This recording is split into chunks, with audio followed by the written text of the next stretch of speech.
আলহামদুলিল্লাহি রাব্বিল আলামিন ওয়াসসালাতু ওয়াসসালামু আলা সাইয়্যিদিল মুরসালিন ওয়া আলা আলিহি ওয়া আসহাবিহি আজমাইন ওয়াসসালাতু ওয়াসসালামু আলাইকা ইয়া রাসূলুল্লাহ ওয়া আলা আলিকা ওয়া আসহাবিকা ইয়া হাবিবাল্লাহ। প্রিয় মুসলিম ভাই ও বোনেরা, একটি গুরুত্বপূর্ণ বিষয় নিয়ে আপনাদের সম্মুখে উপস্থিত হয়েছি। আলহামদুলিল্লাহ, আল্লাহ তাআলার দয়া, বরকতময় মাস শাবানুল মুআজ্জম মাস চলছে আমাদের মাঝে।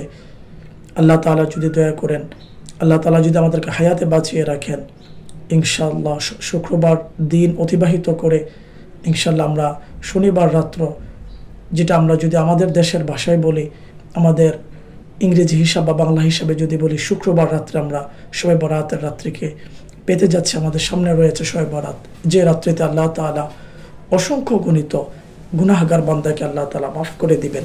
আল্লাহ তাআলা যে রাত্রিতে আল্লাহ তাআলা বান্দাদেরকে ডাকেন, যে যা চান আল্লাহ তাআলা তার মনের আশাগুলোকে পূরণ করেন।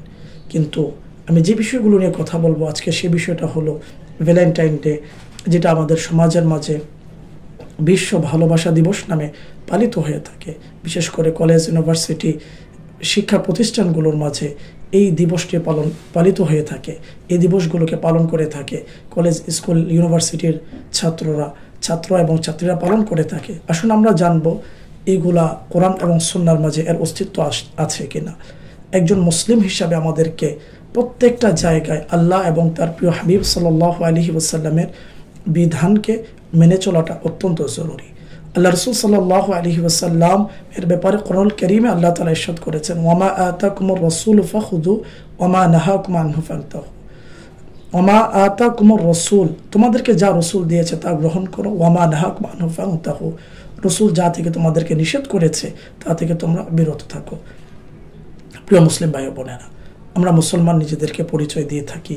সমাজের মাঝে আমরা অনেক সময় এমন কিছু কাজ করে থাকি যেগুলো ইসলামের সাথে সাংঘর্ষিক এবং যেগুলো কোরআন সুন্নাহর সাথে সাংঘর্ষিক, আল্লাহ এবং রসুলের বিধানের সাথে সম্পূর্ণ সাংঘর্ষিক। তেমনই একটি দিবস হলো বিশ্ব ভালোবাসা দিবস। আমরা কি জানি এই দিবসটির অস্তিত্ব আসলে কোরআন সুন্নাহর মাঝে আছে কিনা, বা ইসলামের মাঝে এর কোনো অস্তিত্ব আছে কিনা? যদি না থাকে, কখনো কোনো মুসলমান এই দিবসটিকে পালন করতে পারে না। আসুন আমরা জানি এটার অস্তিত্ব, এটা কোত্থেকে এসেছে, এটা কিভাবে আমরা পেলাম, আমাদের সমাজের মাঝে কিভাবে চলে আসলো। মূলত একজন ভ্যালেন্টাইন নামক এক পাদ্রী ছিল, যাকে 14 ফেব্রুয়ারিতে ফাঁসি দেওয়া হয়েছিল। সে একজন মেয়েকে বিভিন্ন তার ব্যাপারে ঐতিহাসিকগণ বর্ণনা লিখেছেন। একটা বর্ণনায় পাওয়া যায় সে এক রাহিবা, অর্থাৎ পাদ্রী, একজন মহিলা পাদ্রীকে সে ভালোবেসেছিল। এই কারণে তাকে ওই 14 ফেব্রুয়ারির দিন তাকে ফাঁসি দিয়ে দেওয়া হয়েছিল। এই দিনটাকে কেন্দ্র করে খ্রিস্টানদের মাঝে এই দিনটা তারপর থেকে পালন করা শুরু হয়ে গেছে, যে সে ভালোবাসার কারণে তাকে জীবন দিয়ে দিয়েছে। তো মুসলমান ভাই বোনেরা, একজন খ্রিস্টান যে একজন মেয়ের সাথে সে অবৈধভাবে ভালোবাসা করেছে, সম্পর্ক করেছে, কিন্তু এই কারণে তাকে ফাঁসি দিয়ে দেওয়া হয়েছে, সেই দিনটাকে আমরা মুসলমান পালন করছি। এমন বর্ণনায় পাওয়া যায় ওই মেয়ের সাথে, যার সাথে তার সম্পর্ক ছিল, সেই দিন সে অনৈতিক কাজ করেছিল, তার সাথে জানা পর্যন্ত করেছিল। পরবর্তীতে তাকে এই অপরাধের কারণে তাকে ফাঁসি দিয়ে দেওয়া হয়েছিল। সেই যে দিন ফাঁসি দেওয়া হয়েছিল তাকে, যে দিনটি ছিল ফাঁসির দিন, সেই দিনটি ছিল 14 ফেব্রুয়ারি। আমি একটু চিন্তা করি,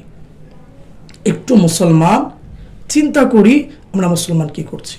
আরেকটা বর্ণনায় পাওয়া যায় ওই যেই মেয়েকে সে ভালোবাসত, ভ্যালেন্টাইন নামক পাদ্রী, তাকে জেলখানার মাঝে বন্দি করে রাখা হয়েছিল।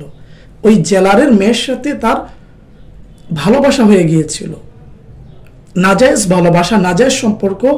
ওই জেলারের মেয়ে তাকে প্রতিদিন লাল গোলাপ দিত এবং এটা জানাজানি হয়ে যাওয়ার পরে তাকে ফাঁসি দিয়ে দেওয়া হয়েছিল 14 ফেব্রুয়ারি। এরপর থেকে ওই দিনটা পালন করা শুরু হয়ে গেছে। এটা অর্থাৎ খ্রিস্টানদের মাঝে শুরু হয়েছে। দুর্ভাগ্যের বিষয় হলো আমাদের মুসলমানদের মাঝে আজকে শিক্ষা প্রতিষ্ঠানগুলোতে, কলেজ, ইউনিভার্সিটিগুলোতে এই দিনগুলোকে পালন করা হয়, যেগুলো সম্পূর্ণ নাজায়েজ এবং হারাম, যেটা কোরআন ও হাদিসের মাঝে নিষেধ করা হয়েছে। আল্লাহ রাসূল সাল্লাল্লাহু আলাইহি ওয়াসাল্লাম বলেন, মান তাশাব্বাহা বিকওমিন ফাহুয়া মিনহুম, যেই কওমের, যেই সম্প্রদায়ের সাদৃশ্যকে গ্রহণ করবে সে তাদেরই অন্তর্ভুক্ত। এটা তো মুসলমানদের কোনো দিবস না, খ্রিস্টানদের দিবস। খ্রিস্টানরা নাজায়েজ ভাবে এটাকে চালু করেছে, ওই নাজায়েজ কাজটাকে, এক ভ্যালেন্টাইন পাদ্রী তাকে ফাঁসি দেওয়া হয়েছে, ওই দিনটাকে খ্রিস্টানরা পালন করছে। কিন্তু আমরা তো মুসলমান, আমাদেরকে আল্লাহ এবং রসুল যেটা দিয়েছেন সেটাকে গ্রহণ করতে হবে। ওই দিন মুসলমান ছেলে মেয়েরা তার হাতের মাঝে ধরে, ছেলে মেয়ের হাতে ধরে, মেয়ে ছেলের হাতে ধরে কি করছে? লাল গোলাপ দিচ্ছে। আল্লাহ রসুল সাল্লাল্লাহু আলাইহি ওয়াসাল্লাম বলেছেন, এই যে আপনি একটা অপরিচিত মেয়ের হাতে ধরেছেন, একজন ছেলে অপরিচিত ছেলের হাতে ধরছে, এটা কি ইসলামে জায়েজ আছে? আল্লাহ রসুল সাল্লাল্লাহু আলাইহি ওয়াসাল্লাম ইরশাদ করেছেন, সহিহ মুসলিম শরীফের হাদিস, হাতেরও জেনা রয়েছে, চোখেরও জেনা রয়েছে। হাতের জেনা হলো যে হাত দ্বারা হারাম বস্তুকে স্পর্শ করা। আপনি যেই মেয়েকে স্পর্শ করা আপনার জন্য জায়েজ ছিল না, যেই ছেলের হাত ধরা আপনার জন্য জায়েজ ছিল না, আপনি যে ধরলেন, এটা কত বড় অপরাধ করলেন। আপনি কি চিন্তা করা উচিত?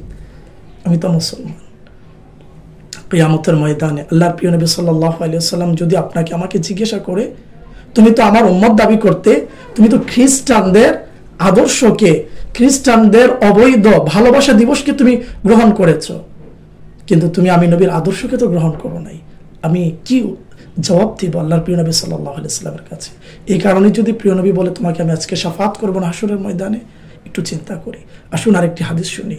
প্রিয় নবী সাল্লাল্লাহু আলাইহি ওয়াসাল্লামের আরেকটি হাদিস মুআজ্জামুল কবীরের মধ্যে ইমাম তাবরানী রাহমাতুল্লাহি আলাইহি লিখেছেন, কোন ব্যক্তির মাথার মাঝে পেরেক গেঁথে দেওয়াটা অনেক সহজ, তার জন্য উত্তম, কিন্তু সে কোনো হারাম অবৈধ যাকে স্পর্শ করা, যে মহিলার হাতকে স্পর্শ করা তার জন্য জায়েজ নাই, তার জন্য উত্তম ছিল যদি পেরেকও তার মাথায় গেঁথে দেওয়া হতো, মেরে দেওয়া হতো, সেটা তার জন্য উত্তম ছিল ওই অপরিচিত মহিলার হাতকে স্পর্শ করা থেকে। চিন্তা করি, একটু চিন্তা করি, আমরা মুসলমান, আমরা কি করছি, কোন দিকে যাচ্ছি? এই দিবসটা আমাদের না। আসুন যারা আমাদের ভিডিওটা শুনছেন, আমরা অন্যান্য মুসলমানদের কাছেও এই বার্তাটি পৌঁছিয়ে দিই, এই দিনটি কোনো মুসলমানদের না। একটা খ্রিস্টান পাদ্রী, তাকে ফাঁসি দিয়ে দেওয়া হয়েছে, মুসলমান ওই দিনটাকে ভালোবাসা দিবস নামে চালিয়ে দিচ্ছে। আবার আমার সমাজের শিক্ষিত ছেলেমেয়েরা এগুলো করছে, যারা এগুলো করছে, এই হারাম কাজ করছে, একটু চিন্তা করি। আবার আমাদের এইগুলোর মাধ্যমে কেক কাটা হচ্ছে, এরপরে গান বাজনা, মদ পান করা, আরো কত কি হচ্ছে, এগুলো তো মুসলমানদের কাজ না। আসুন আমরা আগামীকাল তো শুক্রবার দিন 14 ফেব্রুয়ারি, একটু চিন্তা করি না, শুক্রবার দিনটা কতই না বরকতময় দিন। আল্লাহ রসুল সাল্লাল্লাহু আলাইহি ওয়াসাল্লামের হাদিসের সারাংশ হলো, কোনো মুসলমান যদি জুমার দিন একটি নেকি করে, আল্লাহ তাআলা সেটার সওয়াবকে 70 গুণ বাড়িয়ে দেন। উলামায়ে কেরাম অনেকে লিখেছেন, যেমনই ভাবে নেকিও 70 গুণ বাড়ে, গুনাহকেও আল্লাহ 70 গুণ বাড়িয়ে দেন। নাউযুবিল্লাহি মিন যালিক। একটু চিন্তা করি, এই দিন যদি আমি হারাম কাজ করি, জুমার দিন, যে দিনকে বলা হয় সর্বশ্রেষ্ঠ দিন, সপ্তাহের সরদার, ঈদুল ফিতর, ঈদুল আযহা থেকে শ্রেষ্ঠ দিন, এবং জুমার প্রতিটা মুহূর্তে আল্লাহ তাআলা জাহান্নামীদেরকে জাহান্নাম থেকে মুক্তি দান করেন। সেই দিন হচ্ছে 14 ফেব্রুয়ারি পড়েছে শুক্রবার দিন। আর আমাদের মুসলমান ভাই বোনেরা, ছেলে মেয়েরা, যুবক যুবতীরা যদি এই গুনাহের কাজে লিপ্ত থাকে, আল্লাহ তাআলা না করুক, এই গুনাহের কারণে যদি আমাদের কাছে আযাব চলে আসে, আমাদের কি হবে? শুক্রবার দিন গিয়ে শনিবার রাত্রে আমাদের মাঝে শবে বরাতের রাত্র আসতেছে। এর আগে আমরা অতীতে যা করেছি এগুলোর জন্য আল্লাহর কাছে সত্যন্তরে তওবা করে নিই। আল্লাহ তাআলা আমাদেরকে সমস্ত গুনাহ থেকে তওবা করে আল্লাহ এবং রসুলকে রাজি করে ইসলামী জিন্দেগি গ্রহণ করার তৌফিক দান করুক। আমিন। বিজাহিন নবিল আমিন সাল্লাল্লাহু আলাইহি ওয়াসাল্লাম।